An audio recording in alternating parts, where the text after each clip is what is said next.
সেই জায়গাটা ঠিক রেখে রিভেঞ্জের জন্য সবাই প্রার্থনা করবেন। প্রকৃত শিল্পী হিসাবে যে গুণগুলি থাকা দরকার তার সব কিছু গুণই তার মধ্যে ছিল।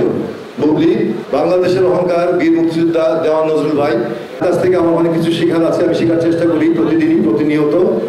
আমার শ্রদ্ধার কাজী হায়াত দাদা, পাশে বসা আছেন আমার প্রিয় একজন অভিনেত্রী, আমি তাকে বুবু বলে ডাকি, বুবু বুবলি।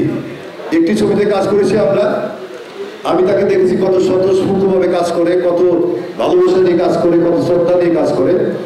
আমাদের টিমের প্রত্যেকটা মানুষের প্রতি তার যে ভালোবাসা ছিল, যে ব্যবহার ছিল, তার ভদ্রতা জ্ঞান থেকে আরম্ভ করে সময় অনুযায়ী কাজ করা, সময়কে মূল্যায়ন করা, সবকিছু মিলিয়ে প্রকৃত শিল্পী হিসাবে যে গুণগুলি থাকা দরকার তার সব কিছু গুণই তার মধ্যে ছিল। বুবলি, তোমাকে অসংখ্য ধন্যবাদ, তুমি আসো। পাশাপাশি আছে উদীয়মান নায়ক, আমাদের পরিচিত এই মুহূর্তের আগুয়ান নায়ক, লড়াকু নায়ক, এবং রিভেঞ্জের জন্য তাকে সিলেক্ট করা হয়েছে। আমি এই জন্য ধন্যবাদ জানাই মোহাম্মদ ইকবালকে, আমার বন্ধুকে। রিভেঞ্জের জন্য এরকম একটা জুৎসই ফিগার সহ এমন চেহারার সুগন্ধি একটা নায়কের দরকার ছিল, আমার ছোট ভাই রোশান। এবং তার পাশে বসে আছেন আমার দুলাভাই মৌসুমী হওয়ার কারণে দুলাভাই ওমর সানি ভাই, আমাদের প্রিয় নায়ক, আমাদের প্রিয় অভিনেতা এবং সজ্জন ব্যক্তি হিসাবে তার পরিচিতি আছে ওমর সানি ভাই।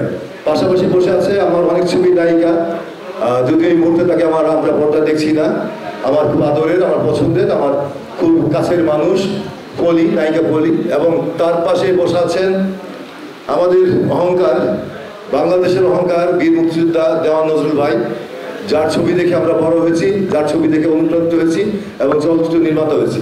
তার পাশে আছেন বসা আমার বন্ধুবর, আমার খুব কাছের আত্মার একজন বন্ধু, আমাদের ফিল্ম ক্লাবের সম্মানিত সভাপতি এই মুহূর্তে, এবং অতীতে তার অনেক পরিচয় আছে, আমাদের প্রযোজক সমিতির সংগ্রামী সাধারণ সম্পাদক ছিলেন এবং আমার বাংলাদেশ চলচ্চিত্র পরিচালক সমিতির সম্মানিত সদস্য শামসুল আলম ভাই। এবং পাশাপাশি বসে আছেন আমাদের অসংখ্য আমাদের ইউটিউব কন্টেন্টের এই কর্ণধার বলা যায় এই মুহূর্তে। আরও উপস্থিত আছেন পিছনে, সামনে, আশেপাশে অনেকে আছেন পরিচিত মুখ। আমি অনেক বেশি সময় নিয়ে ফেলেছি বলতে গিয়ে, না বলে উপায় ছিল না, কারণ কিছু একটু ব্যাখ্যা দিতে হয়, একটু বিশ্লেষণ দিতে হয়, একটু কথা বলতে হয়। এই জন্য আমি ক্ষমা প্রার্থনা করছি সবার কাছে।